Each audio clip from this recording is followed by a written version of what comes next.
Hello everyone! Good day! Welcome back to my channel.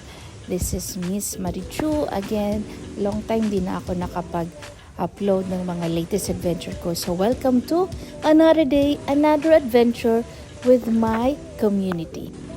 Gabi na kami dumating doon sa area kasi galing pa sa trabaho. So gumawa muna kami ng bonfire at nag-ihaw kami ng aming kakainin for dinner. So meron kami saging, hotdog, barbecue, pork barbecue at nag-bonfire na rin kami habang ini-enjoy namin lamig ng panahon by the sea.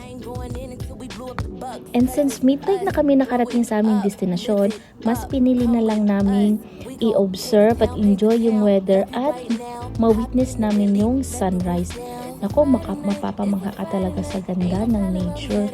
Ang ganda ng sunrise. At dito pa rin kami nag-camping by the sea. Ayan, by the beach. Sa Al-Aqab Beach in Fujairah area. Maraming nag-camping kasi nga it's a holiday. Good morning!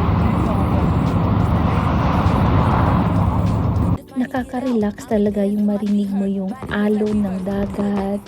Alam mo yung nagko-connect ka sa nature, out from the chaos life ng city, ng trabaho. In-enjoy po talaga namin yung aming holiday, national holidays kasama yung community.